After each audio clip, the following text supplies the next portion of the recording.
Polsek Parigi Mutong, Sulawesi Selatan, Ibtu IDGN diberhentikan secara tidak hormat dari institusi Polri setelah diduga bertindak asusila kepada anak dari seorang tersangka kasus pidana pencurian hewan ternak.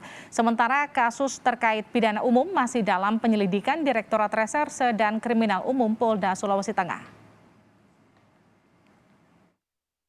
Mantan Kapolsek Parigi, Ibtu IDGN diputus bersalah dalam sidang kode etik profesi Polri atas dugaan melakukan perbuatan asusila anak tahanan di Polsek Parigi.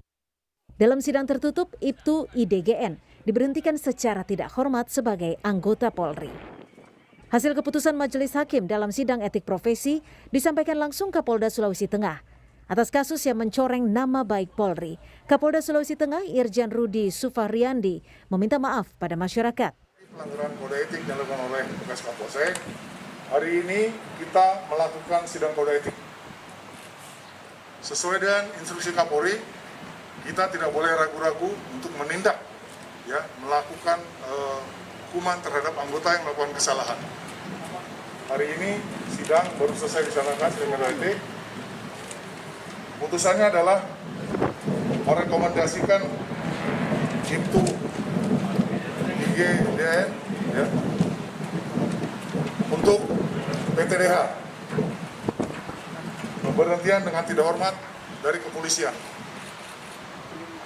Saya ulangi, rekomendasinya adalah PTDH.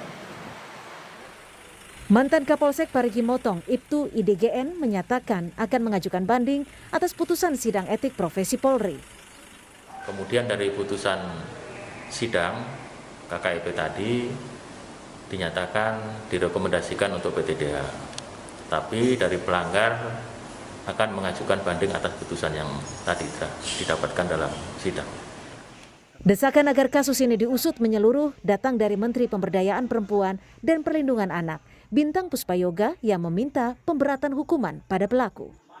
Perlu adanya penerapan pasal pemberatan hukuman serta pasal berlapis dalam proses hukum oknum Kapolsek tersebut, ucap Menteri PPPA Bintang Puspayoga, seperti yang dilansir Kompas.com Kamis lalu.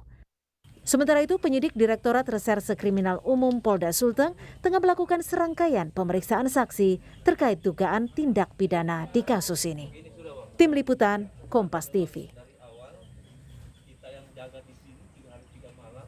Saudara, perkembangan kasus dugaan tindak asusila oleh mantan Kapolsek Parigi Mutong akan disampaikan jurnalis Kompas TV Nana Rahman dari Palu, Sulawesi Tengah. Nana, selamat malam. Mantan Kapolsek Parigi Mutong ini, Ibtu IDGN, direkomendasikan kan dipecat dari institusi Polri oleh Majelis Hakim Sidang Etik di profesi Polri.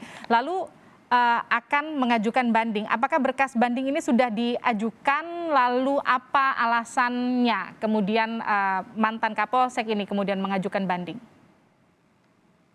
Iya, baik, terima kasih Lisi. Dan saudara, memang benar pada hari ini Sabtu 23 Oktober 2021 dilaksanakan sidang etik pada terperiksa Ibtu IDGN dengan kasus dugaan pelecehan seksual pada seorang anak tersangka di Mapolsek Parigi. Nah, untuk hasil sidang itu sendiri merekomendasikan mantan Kapolsek Parigi Ibtu IDGN ini diberhentikan tidak dengan hormat atau PTDH. Nah, saudara, atas rekomendasi itu sendiri Ibtu IDGN memang akan mengajukan banding ya. Hal ini juga disampaikan langsung oleh Kepala Bidang Humas Polda Sulawesi Tengah, Kombes Didik Supranoto, usai sidang etik tadi dilaksanakan.